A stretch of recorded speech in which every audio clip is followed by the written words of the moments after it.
धनबाद से लेकर जो दिल्ली तक पद यात्रा कर रहे हैं कि ये सक्सेस हो और हमारे तमाम भारतवासी देखें कि हमारा जब अधिकार का हनन होता है तो एक झारखंड वासी जो है कैसा आंदोलन करके अपने आवाज़ को उठा सकते हैं। जो अधिकार से बढ़कर और कोई चीज़ नहीं होती है। अधिकार ही मेरा परम धर्म है और परम जो धन है, समझे। जब हम लोग का अधिकार ही छीना जा रहा है, उससे बड़ा धन छीनने का कोशिश और कौन करेगा, और मेरे पास है ही क्या। और जब हमें जो पढ़ने का अधिकार जो मिला गया है वही चीज़ हम लोग से छीना जाएगा, तो हमको नहीं लगता है कि मेरे पास वो अधिकार से बढ़कर और कोई चीज़ छीने तो उसे हम धन कहेंगे। देखिए, प्रशासन वो भी अपना काम अपने स्तर से कर रही है, ठीक ना। एप्लीकेशन जिस समय लिखा गया था उस समय बहुत बड़ा दबाव हम लोग के ऊपर था, उसकी माँ के ऊपर था, उषा कुमारी की माँ के ऊपर, ठीक ना। तो जहाँ तक बात एप्लीकेशन लिखने की बात आती है, तो एप्लीकेशन लिखते समय वहाँ जो जिस समुदाय के लोग बैठे हुए थे, हम लोग के समुदाय के बहुत ही कम लोग बैठे हुए थे, और वहाँ हम लोग को दबाया गया था कि ये मत लिखो, वो मत लिखो, यही एप्लीकेशन लिख के दे दो। तो धनबाद का वो स्कूल जहाँ पे 10 जुलाई को एक गमगीन हादसा हुआ था, बहन उषा जो सिर्फ एक बिंदी लगा के गई थी, टीचर के डांट फटकार ने उसको इस कदर प्रताड़ित किया कि उस चीज को बच्ची सह न सकी और अंत में इस दुनिया को अलविदा कहने का फैसला उस बच्ची ने ली। आज उसी कड़ी में हम बात करेंगे, एक शख्स है जो उन्हीं के समाज से है और ये पैदल दिल्ली जा रहे हैं, क्योंकि इनको लगता है उषा को अभी न्याय नहीं मिला है। अब इनके टी शर्ट में भी देख सकते हैं बखूबी जस्टिस फॉर उषा लिखा हुआ है, मतलब उषा के न्याय के लिए ये जा रहे हैं दिल्ली। अब दिल्ली क्यों जा रहे हैं, कौन है, हम बात करेंगे। क्या नाम मतलब आपका? रघुनंदन बावरी। कहाँ जा रहे हैं? दिल्ली राष्ट्रपति भवन। क्यों जा रहे हैं? राष्ट्रपति महोदया से मिलने। क्या जरूरत पड़ गई? देखिए, जरूरत क्या पड़ गई, 2 महीना से इतना बड़ा जो हादसा हुआ, अभी तक कोई निर्णय नहीं लिया गया और केस को रफा दफा कर दिया गया, तो ये अपने आप में ही बहुत बड़ी बात। रफा दफा मतलब अरेस्टिंग तो हुई थी? अरेस्टिंग सिर्फ नाम मात्र के लिए हुई थी, नाम मात्र के लिए हुई थी। बेल पिटीशन फाइल हुआ, अलाउ हुआ, बेल भी हो गया और सभी अपने अपने घर में गए।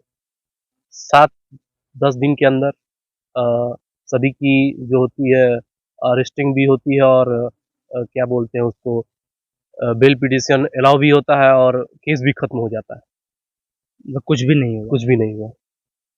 आज आप तेतुलमारी से दिल्ली जा रहे हैं, मतलब आप समझ सकते हैं लगभग 1200-1300 किलोमीटर का फासला है, 1200-1300 किलोमीटर राउंड पड़ेगा। आज तेतुलमारी से ये निकले हैं। आप देखिएगा इस रास्ते में राजगंज की ओर जब आप आइएगा, तेतुलमारी से राजगंज की ओर, राजगंज हाईवे से दिल्ली का NH है, तो उसमें बीच में दलदली पड़ता है, दलदली, और उसी दरमियान हमें ये मिले और इन्हीं से बात कर रहे हैं। तो क्या लग रहा है, आप इससे पहले रांची भी पैदल शायद गए हैं, आप ही गए थे जी। कुछ वहाँ कुछ न्याय मिला था? देखिए, सब सहानुभूति दिया, सहानुभूति से बात नहीं बनती है। सहानुभूति से बात यदि बनती तो आज सब कुछ पॉसिबल हो जाता, लेकिन सहानुभूति के कारण आज मुझे इतना बड़ा कदम उठाना पड़ा कि सब सहानुभूति देते रहे, तो हमारी बहन उषा को न्याय कैसे मिलेगा। दिल्ली जाकर कुछ आपको हासिल होगा लग रहा है? जी, द्रौपदी, माननीय महामहिम जो है द्रौपदी मुर्मू, ST समाज की, और हमें जहाँ तक लगता है कि वो SC ST होने के नाते वो दर्द हम लोग का सुन पाएंगे। देखिए, प्रशासन वो भी अपना काम अपने स्तर से कर रही है, ठीक ना। एप्लीकेशन जिस समय लिखा गया था उस समय बहुत बड़ा दबाव हम लोग के ऊपर था, उसकी माँ के ऊपर था, उषा कुमारी की माँ के ऊपर, ठीक ना।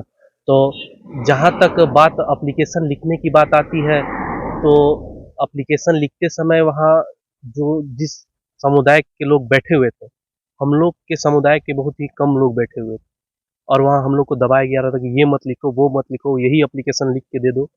तो अंततः वहाँ पर उसी जो वो लोग लिखे थे, अन्य समुदाय के लोग थे जो वो एप्लीकेशन लिख के दिए थे, वही उसी पे साइन करके मैंने दिया था।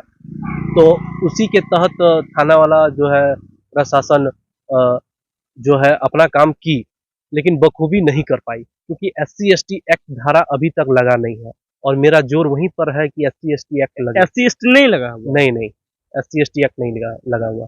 माननीय जो प्रियंका कानून वो जो आए थे बाल विकास की ओर से, उन्होंने कहा था SC/ST नहीं लगा। इसमें भी कटाक्ष किया था, बतौर उन्होंने ट्विटर पे भी ट्वीट किया था कि लापरवाही देखने को मिला है, SC/ST का केस दर्ज नहीं है। उनके फटकार के बाद भी, जो आयोग के अध्यक्ष है, उनके फटकार के बाद भी प्रशासन नहीं लगाए, क्या कारण हो सकता है? देखिए, कारण तो बहुत कुछ हो सकता है कहा जाए, लेकिन कारण जब यदि जानने का प्रयास कीजिएगा तो हम लोग को न्याय नहीं मिलेगा, समझे।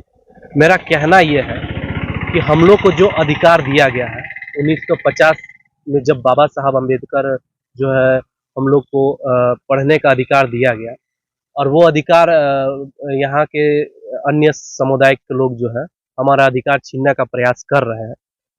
तो कहीं ना कहीं इसमें प्रशासन और जो है यहाँ के लोगों को भी तालमेल बनाकर इस केस को दबाने की जो चाल है वो है।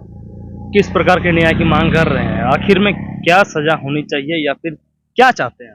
देखिए, हम ये सजा के तौर पर सिर्फ यही चाहते हैं कि SC/ST एक्ट के तहत मामला दर्ज हो बस, और बहन उषा को न्याय मिले। आप जा रहे हैं इतनी दूर, कभी आपको बहुत कुछ जरूरत पड़ेगा, फाइनेंस वगैरह कैसे संभाल रहे हैं? देखिए, फाइनेंस के लिए जो है मेरे पास जो है कुछ पैसे हैं, और मेरे समाज के कुछ व्यक्ति लोग मेरे सपोर्ट में हैं, तो फाइनेंस के लिए अभी मुझे ज़रूरत नहीं है। अभी पैदल यात्रा के लिए मैं काफ़ी हूँ। कैसे पैदल 1300 किलोमीटर का तय कीजिएगा इतनी गर्मी में, धूप में, बरसात में, रात में, अंधेरा में? जी, पर डे मुझे 40 से 50 किलोमीटर पर डे हमको चलना है, चाहे वो जिस भी समय में चले, या रात को चले या दिन में। तो एक दिन में 50 किलोमीटर तय करके हम 29 दिन का जो है शेड्यूल तय किए हैं। हो सकता है कुछ अनहोनी हो सकता है आपका स्वास्थ्य संबंधी, मान लीजिए तबीयत भी खराब हो सकता है, बीच में चोरी चकारी कुछ भी हो सकता है। कैसे सामना करिएगा आप बहन उषा के लिए दिल्ली का फैसला तय कर रहे हैं? देखिए, जो अधिकार से बढ़कर और कोई चीज़ नहीं होती है। अधिकार ही मेरा परम धर्म है और परम जो धन है, समझे। जब हम लोग का अधिकार ही छीना जा रहा है तो उससे बड़ा धन छीनने का कोशिश और कौन करेगा, और मेरे पास है ही क्या। और जब हमें जो पढ़ने का अधिकार जो मिला गया है वही चीज़ हम लोग से छीना जाएगा, तो हमको नहीं लगता है कि मेरे पास वो अधिकार से बढ़कर और कोई चीज़ छीने तो उसे हम धन कहेंगे। आप लाखों रुपया मेरे पास रहे, आप छीन लीजिए, मुझे कोई एतराज़ नहीं होता है, लेकिन आप पढ़ने का अधिकार यदि मुझसे छीनिएगा तो मैं ज़रूर आवाज़ उठाऊंगा। आखिरी बात क्या बोलिएगा, बहन उषा के बिंदी के कारण आज ऐसा हुआ? देखिए, आखिरी बात यही है कि जस्टिस फॉर उषा, मेरी बहन को, जो मेरी समाज की बहन है, उनकी आत्मा की शांति के लिए हम धनबाद से लेकर जो दिल्ली तक पद यात्रा कर रहे हैं कि ये सक्सेस हो, और हमारे तमाम भारतवासी देखे कि हमारा जब अधिकार का हनन होता है तो एक झारखंड वासी जो है कैसा आंदोलन करके अपने आवाज़ को उठा सकते हैं।